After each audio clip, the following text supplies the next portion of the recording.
Salut à tous, c'est Charles, j'espère que vous allez bien. Aujourd'hui on se retrouve pour une nouvelle vidéo et aujourd'hui je vais vous parler de mon expérience de montage de PC. Allez, c'est parti.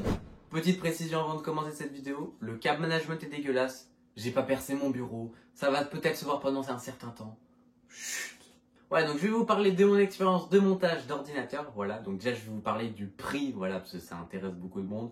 On est sur une configuration sans stockage à 1600 €, voilà, tout simplement. Pourquoi sans stockage? Parce que je l'avais déjà chez moi, tout simplement. On va commencer par ça, voilà, comme ça je vais pas oublier.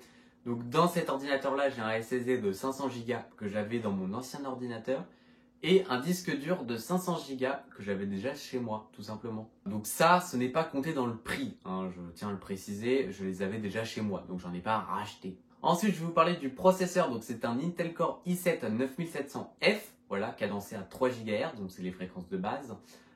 Il a le socket 1151, alors c'est dommage, tout simplement parce qu'ils viennent de sortir la nouvelle génération, la 10e génération, et puis surtout il coûte plus cher et il faut une carte mère qui coûte encore plus cher. Il n'y a pas encore des cartes mères de milieu de gamme, là on est vraiment sur le haut de gamme, donc ça coûte super cher.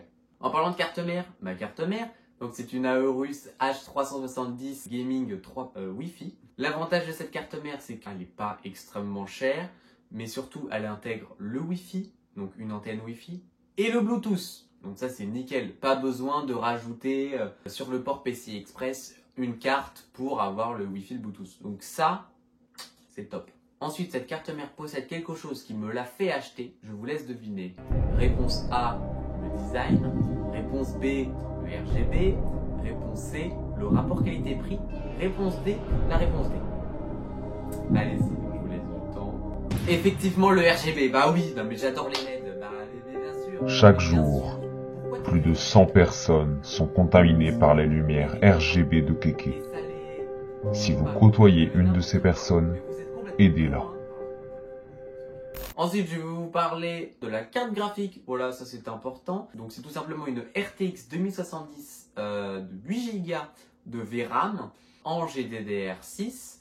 Voilà, donc c'est une très bonne carte graphique. Ça fait tourner tous les jeux. Du moment, il n'y a aucun souci. Qualité full.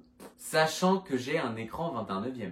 Donc c'est plus grand, il y a plus de choses à afficher, toi-même tu sais. Ensuite, l'alimentation, donc c'est une Corsair VS 650 watts, voilà, donc une bonne alimentation qui marche très bien, voilà, tout simplement. Ensuite, j'ai deux barrettes de 8 Go, donc c'est des Corsair Vengeance RGB Pro, cadencées à 2666 MHz, donc le maximum que peut supporter la carte mère que j'ai choisie. Ce que je trouve un peu dommage, mais bon, c'est comme ça, pour le rapport qualité-prix de la carte mère, on va pas non plus se plaindre. Pourquoi j'ai choisi ces barrettes de RAM? Allez, je vous laisse quelques instants. Effectivement, le RGB, c'est important que ça fasse des LED. Regardez, c'est si beau et élégant. Ensuite, je vais vous parler du water cooling, voilà, puisque mon processeur est refroidi grâce à un water cooling. Donc c'est un Cooler Master ML240L RGB. Voilà, donc évidemment pour le RGB et aussi son rapport qualité-prix, voilà. Mais j'en suis très déçu parce que j'ai vu les avis après l'avoir acheté et je vous mets 2-3 photos. Ça donne pas envie, quoi. Donc bon. J'espère qu'il va pas ruiner ma config en versant du liquide vert dessus. Ensuite, j'ai racheté en plus un autre ventilateur, voilà, donc de chez Corsair, donc le même qui est fourni avec les boîtiers, mais en 140 mm, donc plus gros. Je l'ai mis en haut pour que ça puisse expulser l'air chaud vers le haut. Ensuite, donc le boîtier justement, c'est le Corsair Spec Omega RGB. Donc voilà les amis, donc je vais vous proposer un petit timelapse pour vous montrer tout simplement le montage de cet ordinateur là. Je vais vous parler des contraintes qu'on a eues tout simplement avec le montage. Donc ça nous a pris une après-midi, voilà, donc maintenant vous le savez, une après-midi de A à Z, sachant qu'on a mis Windows, la licence, etc.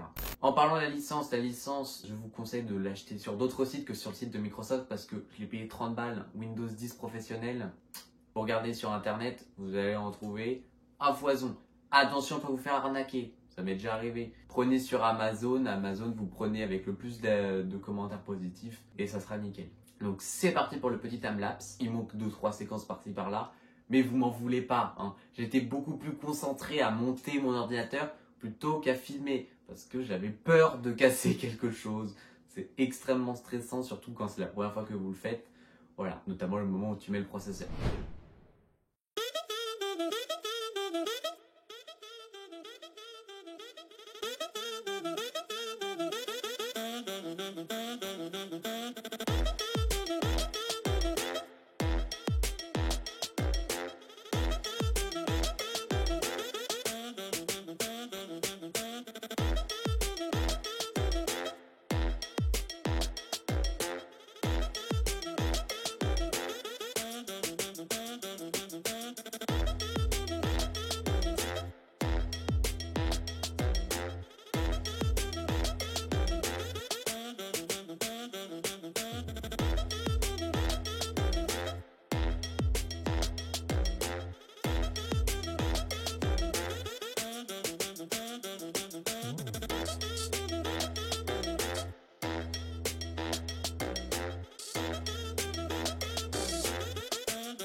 parti.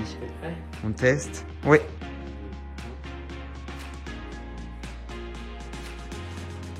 Oh.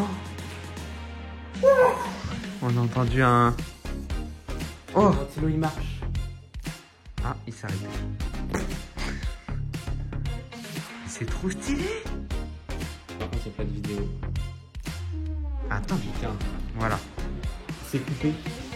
Non. Pourquoi il y a une louche? Pourquoi il n'y a qu'une rame qui s'allume?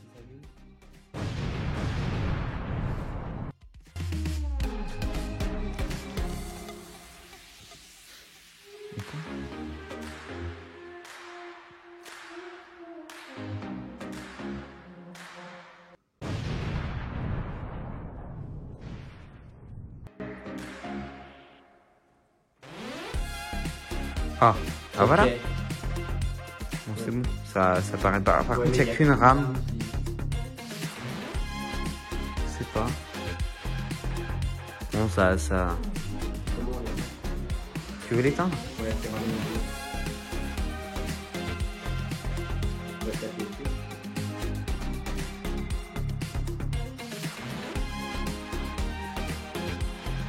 Ah, bah voilà. Ok. Température 26 degrés. Oh, c'est que dalle, mec. Ah oui, ça va. 27.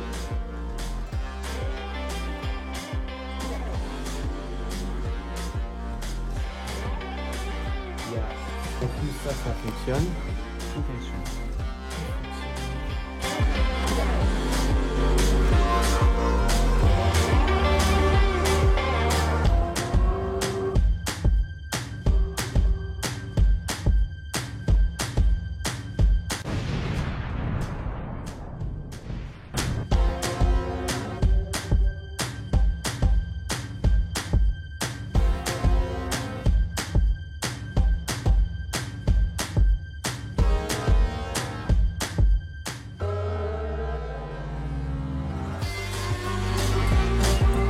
Donc voilà les amis, j'espère que cette vidéo vous aura plu. N'hésitez pas à mettre un like si ça vous a plu, tout simplement. Et à vous abonner, voilà, ça me fait super plaisir. Allez sur ce, ciao.